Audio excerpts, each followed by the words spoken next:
Alright, it was quite a month for metal. There were 5 Fridays in this month, and albums tend to come out on Fridays, so there was just kind of 25% more metal albums this month than usual, and that's why I evaluated more this month than any other month thus far.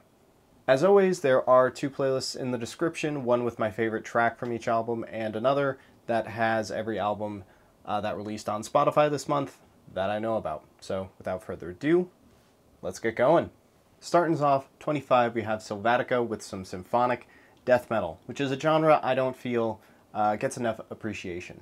I know that I really enjoy some orchestral bombing to go with my Gothenburg riffs, so if you're fond of that sort of thing, I found this to be a really great entry in the genre.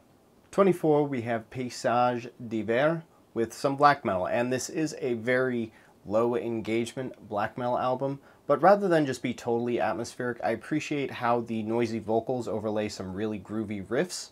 So the riffs really keep the energy levels high, despite the fact that this is a long form and rather low engagement black metal album. 23, we have Cosmophobe with some tech metal, and it is entirely possible that no instruments were involved on this album. They very well could have programmed the whole thing, but I find the appeal of this music to be very similar to djentwave or some of the other electronic-infused metal genres. It's great focus music, or just great music for when you don't really want vocals. 22, we have To the Grave with some very, very vicious deathcore. There's not a whole lot of innovation going on in this album, but the level of intensity is pretty much unmatched. It's just the meanest kind of deathcore. 21, we have Frog Mallet with some death metal, and this looks like a joke album, and it kind of is a joke album, but also it's low-key really good and features some very prominent artists in death metal like Undeath and Sanguisugabog. 20, we have Cannibal Corpse with some more Cannibal Corpse. This is a very well executed album by them, and it slaps a fresh coat of paint on their sound. However, if you're not already a fan of them, then this probably won't win you over. 19, we have Insane with some very dirty thrash metal. It reminds me of like the early 90s thrash where the vocals were becoming a bit more phlegmy and it was kind of infusing with death metal. So there isn't anything like super technical, like any crazy shreds or anything like that on here. They're more just going and aiming to be really catchy.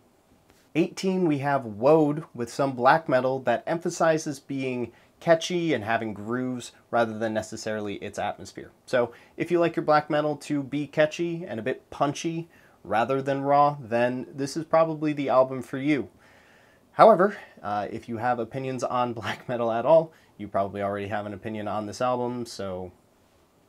17, we have The Lion's Daughter with some sludge metal, and the key trick here is the integration of synths. It kind of gives the entire album a bit of that like 80s post-punk or like Joy Division kind of flair.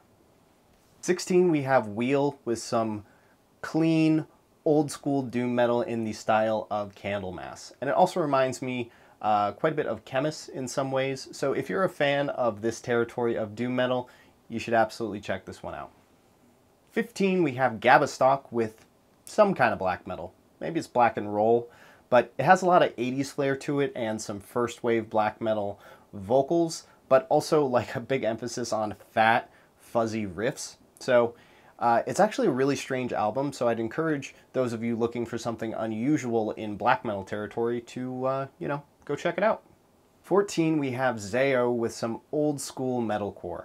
Zao are well-reputed and a veteran act in the metalcore genre, and their latest album does not disappoint. The first half of the album is filled with bangers, and the second half is much more emotionally charged. 13 is going to be Ætheria Conscientia with some progressive black metal. Now, this act uses a saxophone heavily in their sound profile, and the core trick here is to play hypnotic melodies with the saxophone while the black metal backdrop slowly changes underneath. So after a while, it starts to feel like you're being hypnotized by a snake charmer or something of the sort, and it's actually like a really cool experience.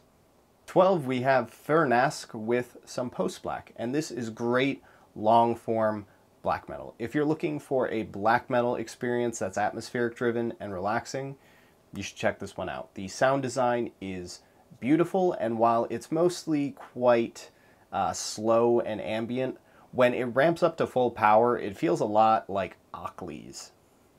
11, we have Altarage with some avant-garde death metal, and this one is a total meat grinder. Like, they just pummel you with formless walls of sound through the whole album. It reminds me a lot of some stuff that you can get out of Ulcerate or also Imperial Triumphant.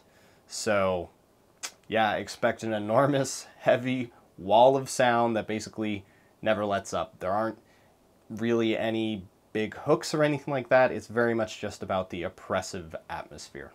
10, we have Universally Estranged with some cosmic death metal, and it has the sort of weird angular riffing of this Blood Incantation album. But at the same time, it also has that solid layer of murk and sort of quietness that accompanies more OSDM styled bands. And also just a bunch of those silly like pew pew pew like space laser sounds.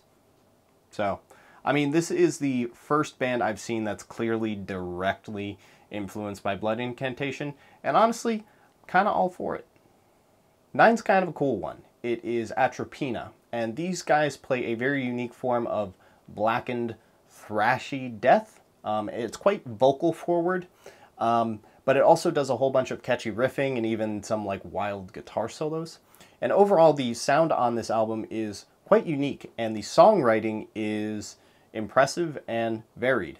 And it went under the radar mostly because it's from Brazil and it wasn't really promoted on any English websites that I could find.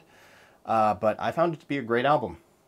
8, we have NOêTA with some ambient-leaning dark folk. So expect textured acoustic guitars and haunting, beautiful, reverb-laden female vocals. This type of music is entirely about the sonics and the mood portrayed by the music. So as soon as it starts coming out of your speakers, it's going to just totally change the feeling of the room you're in. 777 is Haunted with some noeta, and this has anthemic choruses, trad metal riffs, and a bit of like a DIY garagey feel underlying the whole thing. So this is an insanely fun album that I would recommend to anyone, metal fan or not. The choruses from this thing are going to get stuck in your head, guaranteed. 6, we have Ventana with industrial metal that's also kind of progressive. This is the side project of one of the members of Mushroomhead, and it has a very industrial feel to it, but it also has a lot of nu metal and groove metal and also some aspects of metalcore and deathcore thrown in there. So, I mean, overall, it is an awesome blend of all of those genres and actually a very interesting release that seems to have largely gone pretty unnoticed. 5, we have The Armed, and I keep hearing this pitched as a blend of indie music and hardcore music, which it kind of is, but it seems just as much to me to be a response to hyperpop, hence why they named it ultrapop, and I haven't really heard anyone talking about that, but it seems to me like they're definitely bringing a lot of the noise and like dialed up to 11 sensibilities from that genre. The noise on these tracks is astronomical, and so it will probably be a decently challenging listen for most people, but I have to give credit where credit is due because I've never really heard anything quite like this, and I feel like it's the most innovative album of this month. 4, we have Capra with some metallic hardcore, and for me the main draw here is the vocals. Crow Lotus uses a purely old school, shouty, hardcore style of vocals, and her enunciation is fantastic. You can make out all the lyrics and really understand the messages behind the songs without having to look anything up. And couple that with some solid riffs and very punchy production, and you have yourself a fantastic hardcore album. 3rd, we have Off the Cross, and this album is based in melodeath, but they amped up the like pop and dance aspects of that genre by quite a few degrees. And it kind of strikes me like if you just took Queen of Time and like put it on steroids, which I'm sure doesn't make much sense, but you will get it instantly once you hear it. And yeah, it is an insanely fun album with just a whole lot of like memorable choruses and just huge pop riffs. Second is Këkht Aräkh. Seriously. This is black metal, and it's a concept album which tells the tale of a vampiric swordsman and his quest to rid himself of his curse. And everything about this album is utterly gorgeous, in my opinion. And it's so good that I'm going to recommend it even to those of you who don't listen to black metal. If you're mindful of the story and willing to use your imagination a little bit to see how the soundscape complements the tale, then I think this can be a really great introduction into black metal.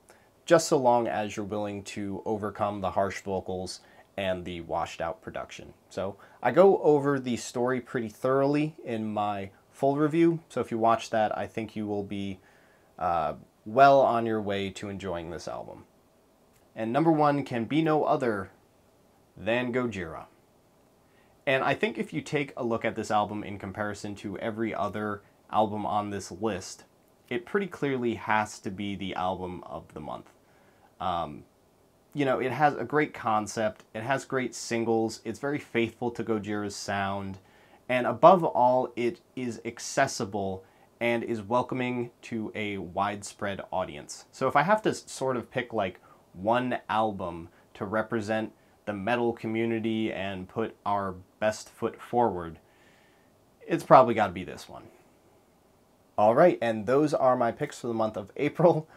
Don't take them too seriously. I'm not a music critic or any kind of authority. I'm just a guy who listens to a lot of metal and likes to help his viewers discover and appreciate new music. So that's really all I've got for today. I hope you will check out the playlists in the description. I hope you will like the video. And yeah, I mean, that's it. I'm done. Thanks for watching.